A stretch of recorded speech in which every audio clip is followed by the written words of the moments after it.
Look at the sheer volume of voters mobilizing across South Asia right now. We are witnessing one of the largest electoral shifts on the planet. For the first time in nearly 6 decades, 59 years to be exact, India's political map has been completely cleared of communist state governments. Decades-old communist strongholds in India have finally collapsed.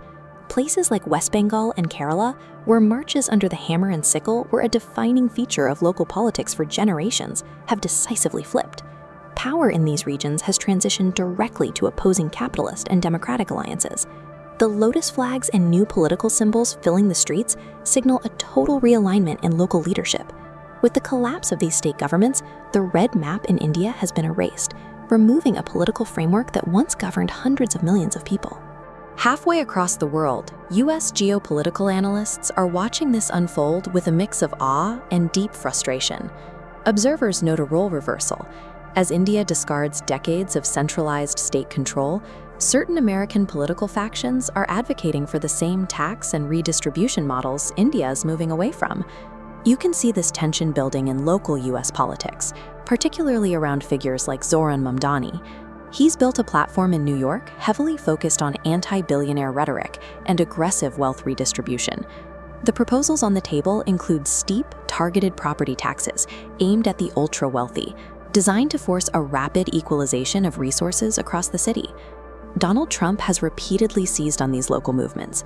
He warns his base that these wealth-targeting policies are the exact on-ramps that lead a nation straight into widespread communism. The West is beginning to experiment with the heavy-handed economic restrictions that the East just spent half a century proving do not work. At its core, the pure communist model struggles with basic economic gravity. By centralizing control, it systematically stifles innovation and removes the market competition needed to drive real growth. That structural flaw triggered a rapid global collapse throughout the late 20th century, wiping out hardline regimes in places like Albania and Bulgaria by 1991. This map shows exactly how far the ideology has retreated. The footprint of communism has shrunk to 4 primary strongholds: China, North Korea, Vietnam, and Cuba. Of those, North Korea and Vietnam rely heavily on strict state control and militarization to keep systems intact. The total number of states following this path has collapsed from dozens during the Cold War to just 4 remaining holdouts. The survival of China complicates this decline. Its economy has grown to become the 2nd largest in the world. But China only survived by mutating its system. They abandoned pure communist economics, opening up their cities to billionaires and fully embracing capitalist market traits. The massive Chinese brands currently dominating the global tech and mobile phone markets aren't state-run enterprises. They are highly competitive, privately owned companies. Yet the state still maintains a firm grip by placing a ceiling on personal wealth. Once a Chinese billionaire reaches a certain threshold, the government steps in with heavy taxes and restrictions. This is precisely why Asia's absolute richest individuals come from India, not China. China's reliance on private tech giants and global trade suggests that even a powerful communist party requires a capitalist engine to function.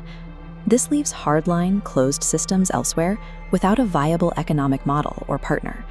That isolation leaves Cuba incredibly exposed. They are still operating on the failing, pure communist model without the capitalist mutations that saved China. Right now, the system is cracking under pressure. The streets of Havana are seeing an explosion of kinetic energy and chaotic protests. Decades of absolute state control have left the Cuban population devastated by severe poverty, with basic necessities becoming increasingly out of reach. The unrest is escalating beyond street marches. Protesters are now physically targeting the regime's infrastructure, including the recent burning of Communist Party headquarters. Without any legal political opposition to channel this anger, the country is facing total internal collapse, making Cuba the weakest link in the remaining global communist chain. Donald Trump has identified this vulnerability and stated his geopolitical objective clearly. He wants to completely eliminate communism from the Western Hemisphere. The strategy is straightforward. The US aims to use the crushing internal poverty inside Cuba as the catalyst to fuel a massive pro-American popular uprising. The ultimate goal of this pressure campaign is to topple the existing power structure and replace it with a fully pro-capitalist government. Analysts see the recent massive electoral shift in India as a sign that the momentum for this type of offensive is building. India has demonstrated that even decades of entrenched party rule can be overturned. For U.S. planners, this shift serves as a real-world indicator that the global tide has moved decisively away from the red map.